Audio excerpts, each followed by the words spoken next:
নগর উন্নয়ন, পরিবেশ সংরক্ষণ, সামাজিক সেবা ও জনসচেতনতা বৃদ্ধিতে অবদান রাখা ব্যক্তি, প্রতিষ্ঠান ও সংগঠনগুলোকে স্বীকৃতিস্বরূপ নাগরিক পদক 2025 দিয়েছে ঢাকা উত্তর সিটি কর্পোরেশন। রোববার রাজধানীর গুলশানে ডিএনসিসির নগর ভবনে 8টি ক্যাটাগরিতে 8 ব্যক্তি ও প্রতিষ্ঠানকে এ পদক দেয়া হয়।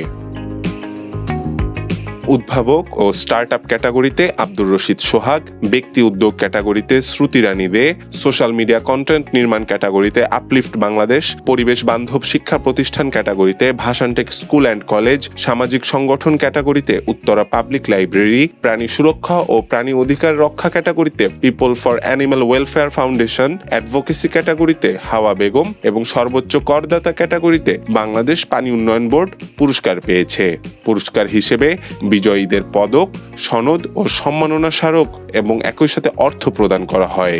আজকের এই নাগরিক পদক শুধু একটি পদক নয়, আমাদের মতো তরুণ এবং নাগরিকদের সামনে আরো ভালো কাজ করার জন্য, দেশের জন্য কিছু করার জন্য একটা বড় অনুপ্রেরণা। আমরা প্রত্যেকটা সিটি কর্পোরেশনের সাথে আমরা যদি অ্যালাইন হয়ে কাজ করতে পারি, আমরা আশা করি সিটি থেকে যানজট নিরসনটা আমরা করতে পারবো এবং অভিভাবকদের ভোগান্তি কমাতে পারবো, পাশাপাশি বাচ্চাদের নিরাপদ স্কুল যাত্রা নিশ্চিত করতে পারবো। ঢাকাকে আরো কিভাবে কাজ করলে সেটা ঢাকা আরো ক্লিন হবে, পরিবেশ দূষণ মুক্ত হবে, এই ব্যাপারগুলো নিয়ে আমরা ইতিমধ্যে কাজ শুরু করেছি।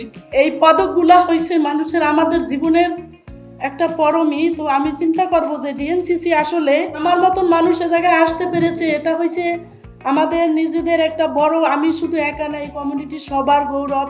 ঢাকা উত্তর সিটি কর্পোরেশনের প্রশাসক মোহাম্মদ এজাজের সভাপতিত্বে পদক প্রদান অনুষ্ঠানে স্থানীয় সরকার উপদেষ্টা আদিলুর রহমান খান, পরিবেশ, বন ও জলবায়ু পরিবর্তন মন্ত্রণালয়ের উপদেষ্টা সৈয়দা রিজওয়ানা হাসান, লেখক ও বুদ্ধিজীবী অধ্যাপক সলিমুল্লাহ খান, স্থানীয় সরকার বিভাগের সচিব রেজাউল মাকসুদ জাহিদি এবং ঢাকা দক্ষিণ সিটির প্রশাসক মাহমুদুল হাসান উপস্থিত ছিলেন।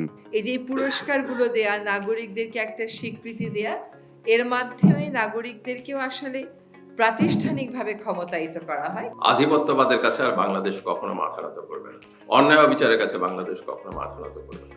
এবং আমি বিশ্বাস করি আজকে যারা পুরস্কার পাচ্ছেন তারাও বাংলাদেশকে সেই স্বপ্নের দিকে ধাবিত করবেন। আমাদের লোকোত্তর এবং লোকায়ত দুটোই আছে, সেই জন্য সমাজে নানা শ্রেণীর মানুষ আছে যারা সমাজ শাসন করবেন। শুধু 2-4 জনকে ডেকে পদক দেওয়া খুব ভালো। এই সাজেশনটি এসছে আমার খুবই কাছের বন্ধু হোসেন সোহেল। উনি এসে বললেন যে ভাই আমরা নাগরিক পদক দিতে হবে, যারা ভালো কাজ করেন তাদেরকে কোনোভাবে আমরা যদি অ্যাওয়ার্ডেড করতে পারি তাহলে এটা অনেক ভালো।